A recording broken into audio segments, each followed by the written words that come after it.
Hello दोस्तों, मैं advocate Ragini Tripathi आप सबका अपने चैनल सक्सेस विद रागिनी में बहुत बहुत स्वागत करती हूँ। इससे पहले का हमारा वीडियो था वैदिकोत्तर साहित्य पर पार्ट 1 था और आज का वीडियो है जो हमारा वैदिकोत्तर साहित्य का पार्ट 2 है। वैदिकोत्तर साहित्य का पार्ट 2 है। वैदिकोत्तर साहित्य के पार्ट 1 में हमने पढ़ा था वेदांग और उपवेद के बारे में और स्मृति ग्रंथों के बारे में थोड़ी सी जानकारी लिए थे पिछले वीडियो में, और आज फिर उससे आगे का जो है भाग उसे हम देखेंगे। जैसा कि पिछले वीडियो में हमने बताया, जो हमारी स्मृति ग्रंथ हैं जैसे मनुस्मृति, याज्ञवल्क्य स्मृति, ये सब क्या है? ये सब जो हिंदू ग्रंथ हैं उनके कानूनी ग्रंथ माने जाते हैं। तो जिसमें से मुख्य रूप से मनुस्मृति बताया, जिसकी रचना 200 BC से 200 AD के मध्य हुई और शुंग काल में हुई। तो फिर अब इसके आगे देखते हैं जो मनुस्मृति के भाष्यकार हैं, भाष्यकार मतलब उस पर जो टीका करने वाले हैं वो कौन कौन से हैं। मनुस्मृति के मुख्य भाष्यकार कौन है? मेधातिथि, कुलूक भट्ट और गोविंदराज और भारूच। उसी तरह याज्ञवल्क्य स्मृति जो है उनके भाष्यकार हैं, टीकाकार हैं कौन? विज्ञानेश्वर, विश्वरूप और अपरार्क। ठीक। अब इसमें से जो याज्ञवल्क्य स्मृति है उसके मुख्य जो भाष्य है, मुख्य टीका है, वो क्या है? मिताक्षरा, जिसके भाष्यकार कौन है? विज्ञानेश्वर। और ये विज्ञानेश्वर जो हैं, विज्ञानेश्वर जो मिताक्षरा के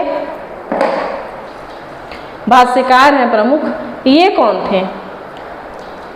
इनके बारे में अब बात करते हैं, इसे मिटा के। जो विज्ञानेश्वर हैं, मिताक्षरा के भाष्यकार, वो कल्याणी क्या है? महाजनपद काल में एक महाजनपद है। तो कल्याणी के चालुक्य वंश के राजा थे कौन? विक्रमादित्य षष्ठ के समय काल के थे। ठीक। कौन? विज्ञानेश्वर। ठीक। और ये विज्ञानेश्वर जो हैं वो मिताक्षरा की रचना कब किए? 12वीं शताब्दी में। ठीक। 12वीं शताब्दी में इसकी रचना होती है। ठीक। अब बात करते हैं जो हमारा दाय भाग है। दाय भाग क्या होता है? दाय भाग जो है इसमें क्या है? जो पैतृक संपत्तियां होती हैं उसके उत्तराधिकार से संबंधित बातें दाय भाग में लिखी हुई है। और दाय भाग का जो संदर्भ है, इसके संदर्भ में 2 ग्रंथों में इसका उल्लेख मिलता है। कौन कौन सा? मिताक्षरा और दाय भाग। ठीक। मिताक्षरा और दाय भाग में इसका उल्लेख मिलता है। तो अब बात करते हैं मिताक्षरा की। तो मिताक्षरा के बारे में हमने बताया कि इसके लेखक कौन है? विज्ञानेश्वर, जो कि 12वीं शताब्दी में इसकी रचना किए थे। और इसमें क्या बताया गया मिताक्षरा में?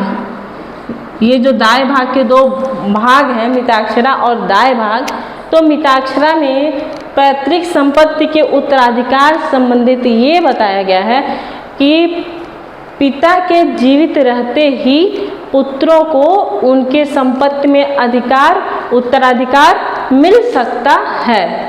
तो ये बात, इसके संदर्भ में बातें मिताक्षरा में कही गई हैं। और अब बात आती है दाय भाग। दाय भाग जिसके लेखक हैं कौन? जीमूत वाहन। ये बहुत ही इम्पोर्टेंट है और बहुत बार पूछा गया है। जो लोग पेपर दिए होंगे उन्हें अच्छे से जानकारी होगी। तो दाय भाग के लेखक है जीमूत वाहन और इसका भी रचना 12वीं शताब्दी में होती है। इसमें क्या कहा गया है? इसमें ये बताया गया है कि जो पैतृक संपत्ति का उत्तराधिकार है वो पिता के मृत्यु के बाद ही पुत्रों को मिल सकता है। तो इस संदर्भ में जानकारी दाएं भाग में दी गई है। ये मोटी मोटा रूप से यही है, तो ये बताया गया है दाएं भाग में। फिर अब ये हो गए आपके स्मृति ग्रंथ मुख्य रूप से। तो अब इसके बाद बात करते हैं वैदिकोत्तर साहित्य में एक मुख्य भाग होता है किसका, पुराणों का। पुराण, जो हमारे पुराण हैं, पुराण कितने हैं, 18 पुराण हैं, ठीक। और पुराण से किसकी जानकारी मिलती है, पुराण से हमारे राजवंशों की और ऐतिहासिक विभिन्न प्रकार की कथाएं हैं पुराणों में, जिसका वर्णन पुराण में मिलता है। और मुख्य रूप से जब महाभारत का युद्ध खत्म होता है उसके बाद से 6ठी शताब्दी के बाद जो हमारे राजवंश थे, जैसे मौर्य वंश, गुप्त वंश, चालुक्य वंश, सातवाहन वंश, ये सब जो वंश हैं उनके बारे में जानकारी का मुख्य स्रोत क्या है, केवल और केवल पुराण है, ठीक है।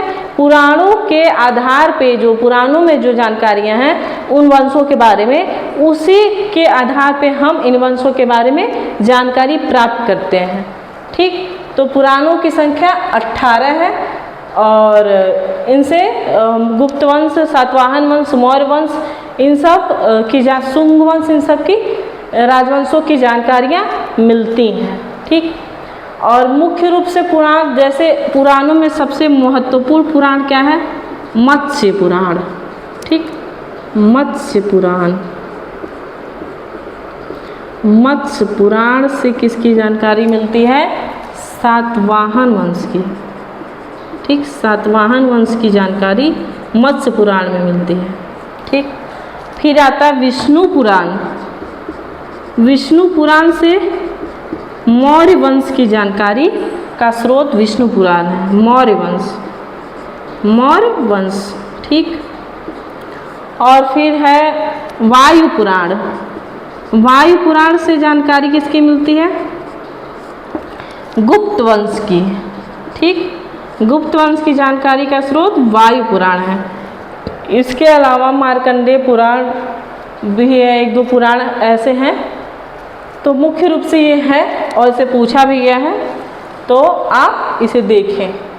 तो ये हो गया आपका वैदिकोत्तर साहित्य का जो छूटा हुआ पाठ था। जैसे विज्ञानेश्वर और दाएं भाग के बारे में हमने जाना, पुराणों के बारे में जाना, और इस तरह से ये वैदिकोत्तर साहित्य खत्म होता है। और अब इसके आगे का वीडियो होगा हमारा महाजनपद काल में, जैसे कि अब ये इन शताब्दी से उठ के जब आगे उत्तर वैदिक काल के बाद जो हमारा जनपद से महाजनपदों का निर्माण होता है, और जो कि बहुत ही इम्पोर्टेंट होता है, 16 जो महाजनपद हैं उनके बारे में हम एक एक करके अध्ययन करेंगे इसके अगले वीडियो में। तो आज के लिए इतना ही, अब मिलते हैं अगले वीडियो में। नमस्कार।